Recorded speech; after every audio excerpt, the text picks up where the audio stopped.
Кыргыз-тажик чек арасындагы эки тараптын куралдуу жаңжалы үстүбүздөгү жылдын 28-апрелинде головной суу сактагычына тажик тараптын камера орнотуу аракетинен башталып, 29-30 апрелге чейин ок атышуу токтолбогонуна байланыштуу Кыргызстан коңшулаш Тажикстан менен чек арасын убактылуу толук жапкан. Бүгүнкү күндө чек ара эң маанилүү маселелердин бири.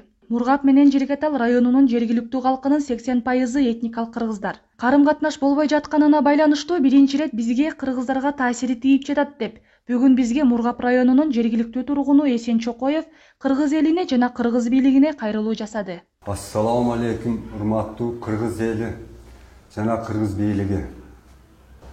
Мен сиздерге кайрылган себебим Тажикстандын Мургап жана Жергетал районунун жергиликтүү калкынын 80% этникалык кыргыздар. Тажикстан менен Кыргызстандын чек арасы жабылганына байланыштуу Мургап менен Жергетал районунун Кыргызстан менен карым катнашы токтолду. Жакшылык, жамандык, өлүм, житим, орун суркоолордо кыйынчылыктар болот. Ошол себептен урматтуу кыргыз бийлиги этникалык кыргыз элимдин атынан тууган урук менен бардык элге жол каттамын ачып берүү жагын суранамын. Zamanımız tınç, eli zaman bolsun. Çok rahmet.